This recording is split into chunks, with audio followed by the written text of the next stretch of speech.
श्री स्वामी समर्थ महाराज की जय. स्वामी दत्त सेवा या चॅनलवर तुम्हा सर्वांचे खूप खूप स्वागत. तुम्हा सर्वांचं आरोग्य उत्तमाचं राहू दे, राहिलेलं आयुष्य आरोग्यदायी जाऊ दे. मग सगळ्यांना दीर्घायुष्यामध्ये अशी मी स्वामीचरणी प्रार्थना करते आणि माझ्या व्हिडिओला सुरुवात करते. बघा, आपल्या प्रत्येकाच्या आयुष्यामध्ये आपल्याला सुखी समाधानी आयुष्य पाहिजे असतं. आपल्याला कर्ज म्हटलं की भीती वाटत असते. काही जणांना कर्ज म्हणजे काय क्षुल्लक किरकोळ गोष्ट वाटत असते आणि अशा कर्जासाठी लोक कर्जाला कर्ज कर्जाला कर्ज कर्जाला कर्ज करत असतात. कसं बघा, आज एका ठिकाणी कर्ज काढायचं, ते फेडण्यासाठी दुसऱ्या ठिकाणी कर्ज काढायचं, ते फेडण्यासाठी तिसऱ्या ठिकाणी कर्ज काढायचं. अशी कर्ज काढण्याची सवय सुद्धा बऱ्याच लोकांना असते. हे मी बघते प्रत्यक्षात. माझ्या जवळचे काही बरेच लोक आहेत, त्यांची अवस्था अशी आहे की एक कर्ज फेडण्यासाठी अगदी दुसरं कर्ज काढायचं, दुसरं कर्ज फेडण्यासाठी काहीतरी वस्तू विकायची, ह्या गोष्टी झाल्या.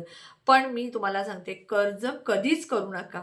तुम्ही आहे त्यात समाधानी मानायला शिका. आहे त्यात समाधान मानून जर जगला, तुमचं आयुष्य खूप चांगलं आहे. अपेक्षा आपल्याला खूप काही वाईट गोष्टीसुद्धा करायला लावतात आणि चांगल्या गोष्टीसुद्धा करायला लावतात. म्हणून कर्जाच्या भानगडीत पडायचं नाही. कर्ज कशासाठी? अगदीच तुम्हाला गरज असेल तर तुम्ही कर्ज काढा. पण ती फेडण्याची तुमची कुवत असेल तर नक्की करा, नसेल करू नका. कर्ज हे गरिबापासून श्रीमंतापर्यंत प्रत्येकाला असतं असं नाही आणि प्रत्येकाला नसतं असं नाही. पण आपल्या घरामध्ये किचनमधील ही एक गोष्ट कर्जाचा डोंगर आपल्यावरती वाढवत असते आणि म्हणून ह्या गोष्टी टाळायच्या आणि काही गोष्टींचं नियम पाळायचं. सगळ्यात पहिल्यांदा आपलं किचन घर आहे ते योग्य दिशेला आहे का बघणं. ईशान्य कोपऱ्यामध्ये देवघर आहे का बघणं. त्यानंतर आग्नेय कोपऱ्यामध्ये आपल्या स्वयंपाकघरातला किचन ओटा किंवा किचनची शेगडी आहे का बघायचं. त्यानंतर किचनचा ओटा, शेगडी आणि जो किचनमधला सिंक असतो तो एका ठिकाणी आहे का. असेल तर त्यामध्ये तुम्ही एखादी उभी फरशी लावून घेणे, त्यामुळे सुद्धा तुमच्या घरामध्ये अ, कर्ज होतं. त्यानंतर बघा, किचन अस्वच्छ ठेवणं, किचनमध्ये सतत पसारा करणं, किचनमध्ये नको असलेल्या वस्तू ठेवणं म्हणजे काय, फुटलेले कप, तडा गेलेले स्टीलचे डिश, वाट्या, तांबे चेपलेले असतील स्टीलचे किंवा तुमच्याकडे ताटं असतील, प्लास्टिकच्या वस्तू चिरलेल्या फुटलेल्या असतील, काचेच्या वस्तू नको असलेल्या, तांबरलेले तुमच्याकडे तवे असतील, चमचे असतील, सुऱ्या असतील, हे जे आहे हे नकारात्मकता. बंद पडलेलं घड्याळ किचनमध्ये, ह्या सगळ्या गोष्टी तुमच्या आयुष्यामध्ये, तुमच्या घरामध्ये नकारात्मकता तयार करतात. त्यामुळं तुमच्या घरामध्ये येणारी लक्ष्मी स्थिर राहत नाही आणि लक्ष्मी निघून जाऊन अलक्ष्मी येते आणि तुमच्या घरामध्ये पैशाच्या अडचणी निर्माण होतात आणि तुमच्यावरती कर्जाचा डोंगर होतो.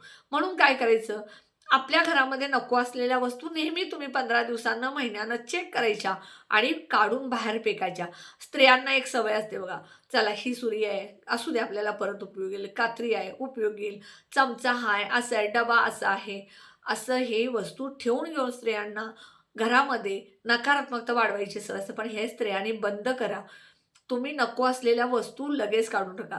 ॲल्युमिनियमचे डबे मोकळे कधीच ठेवायचे नाहीत. त्यामध्ये थोड्या तरी वस्तू, धान्य भरायचे. नको असलेले डबे टाकून द्या. काचेच्या बरण्या टाकून द्या, नको असलेल्या फुटलेल्या. अशा ज्या वस्तू तुम्हाला नको आहेत त्या सगळ्या तुम्ही घरातून काढून टाकायच्या.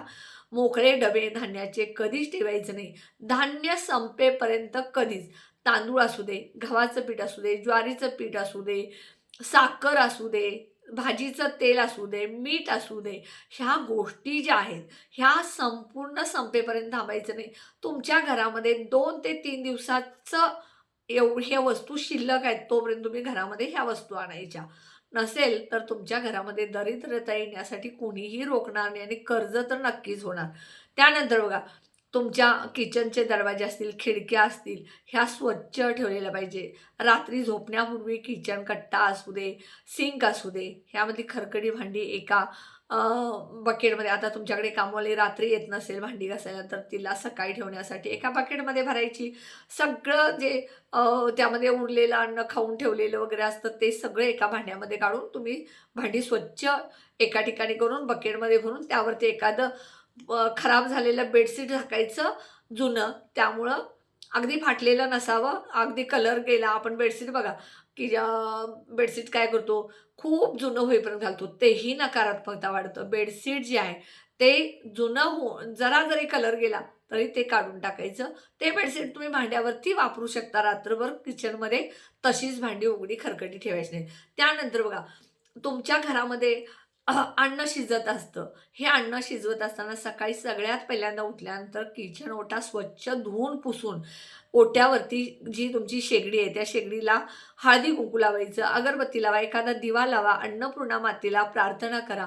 घरामध्ये सतत अन्न मात्र करू नका.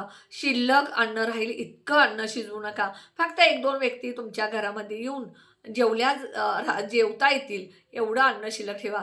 लोकांना सवय असते ताटामध्ये अन्न ठेवायची, त्यामध्येच हात धुवायची. अन्न हे पूर्ण ब्रह्म आहे. ज्या घरामध्ये अन्नाची कदर केली जाते, घरामध्ये स्वयंपाकघरामध्ये अन्न बनले जाते, तिथे अन्नपूर्णा माता असते आणि जिथं अन्नपूर्णा मातेचा आदर केला जातो तिथं माता लक्ष्मी आपोआप स्थिर राहते आणि कधीच कर्ज होत नाही. त्यानंतर बघा, तुमचं फ्रीज असेल, त्या फ्रीजवरती तुम्हाला एखादा पॉट ठेवायचा आहे. मनी प्लांट असेल किंवा तो बांबू प्लांट असेल, असा कोणताही प्लांट एखाद्या छोट्या कुंडीमध्ये तुम्ही फ्रीजवरती ठेवायचा. फ्रीजवर कधीच मोकळी औषधं वगैरे फ्रीजवर ठेवायची नाहीत. घरामध्ये किचनमध्ये औषधं असतील, नको असलेली औषधं बाहेर काढून टाका.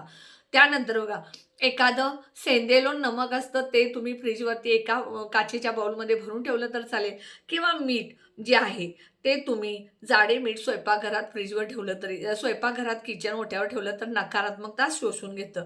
जुने डबे असतील ते काढा. त्यानंतर खराब धान्य टाकून द्या. एक्सपायर झालेले धान्य किंवा ज्या पावडर, धने पावडर असेल, जिरे. त्यानंतर बघा, तुमच्याकडे जे काय तुम्ही मसाले भरतात, जे मॅगी असेल, हे असेल, ते सगळं एक्सपायर झालेलं काढून टाकायचं. त्यानंतर किचनमध्ये तुम्ही पिवळा, केशरी, हिरवा, लालसर रंग द्या. कारण असे रंग दिला, निळा किंवा हिरवा, काळा, तर त्यानं नकारात्मकता वाढते. किचन मध्ये तुमचा देवघर असेल तर त्या देवघराला सेपरेट एखादी छोटी भिंत घालून घ्या. कारण आपण नॉनव्हेज बनवत असाल तर त्याचं त्या देवघरावरती परिणाम होत असतो. देवघर हे ईशान्य कोपऱ्यातच असावं. त्यामुळं तुमच्या घरामध्ये कुठल्याही अडचणी येणार. अशा छोट्या-छोट्या ज्या गोष्टी आहेत, ह्या गोष्टी जर तुम्ही नियमानं केल्या, पाळल्या, 15 दिवसातून किचन घर जे आहे ते, म्हणजे सगळे डबे तुमच्या अन्न म्हणजे धान्य साठा किंवा अजून जे काय ते सगळं चेक करून तुम्ही सगळ्या नको असलेल्या वस्तू काढून टाकल्या, तर तुमच्या घरामध्ये लक्ष्मी स्थिर राहायला कोणी अडवणार नाही आणि कर्ज कधीच होणार नाही. पण सतत बघा, काही काहींच्या घरामध्ये मी स्वतः बघते, इतकं वस्तू अशा किचनच्या कोपऱ्यामध्ये साठवलेल्या असतात. त्या साखरेचे डबे असू दे, पावडरचे डबे असू दे, मसाल्याच्या चटणीच्या बरण्या असू दे, इतक्या अस्वच्छ असतात की त्यामुळं घरामध्ये नकारात्मकता येते, हे लोकांना कळतच नाही. देवघर असेल, त्या देवघरामध्ये नको असलेल्या वस्तू साठवून लोकं त्यामध्ये एवढं असं साठवलेलं असतं की ते देवांच्या जवळ सगळी नकारात्मकता साठते. हे लोकांना समजत नाहीये. ह्या सगळ्या वस्तू तुम्ही काढून टाका. आपल्याला वाटतं हे पाहिजे, ते पाहिजे, पण ते करू नका. त्यामुळं तुमच्या घरामध्ये नकारात्मकता येते. नारळ असतील तुमच्याकडे फार वर्षाचे, फार दिवसाचे नारळ साठलेले असतील तर ते काढून टाका. मी माझंच उदाहरण सांगते. मी अभिषेक घालते दत्त महाराजांना, नंतर गणपतीला. त्यावेळेला मला श्रीफळ दिलं जातं. पण माझ्याकडून ते प्रसाद केला जात नाही, कारण माझ्या घरामध्ये मी आणि माझी मुलगी गोड पदार्थच खात नाही. मग ते मी काय करते, साठवते आणि ते काढून मी तेल तयार करते केसाला लावायला. ते शुद्ध खोबरेल तेल होतं. पण काय होतं, ह्यामुळं सुद्धा नकारात्मकता येते, म्हणून मी हे सुद्धा आता बंद केले. घरामध्ये नारळ सुके साठवायचे नाहीत. मी काय करते, लगेच फोडते, ते सुकवते, काहीतरी प्रसाद मुलांना वाटते, रिकामी होते. अशा पद्धतीनं तुम्हीही करा. जेवढे घरामध्ये तुम्ही वस्तू खराब साठवाल, खराब झालेले धान्य, वस्तू, कपडे फाटलेले, ह्या वस्तूमुळं घरामध्ये नकारात्मकते, जेवढं किचनमध्ये तुम्ही स्वच्छता ठेवाल, तेवढी लक्ष्मी तुमच्या घरामध्ये येईल आणि कुठलंही कर्ज तुमच्यावरती होणार नाही. कर्जाचा डोंगर जर कमी करायचा असेल तर सगळ्यात पहिल्यांदा किचन म्हणजे अन्नपूर्णा माता आणि माता लक्ष्मीचा आदर करा. तुमचं घर कधीच कर्जानं खराब होणार नाही किंवा कर्ज होणार नाही. नक्की उपाय करा. व्हिडिओ कसा वाटला कमेंट बॉक्समध्ये सांगा. व्हिडिओला जास्तीत जास्त शेअर करा, लाईक करा.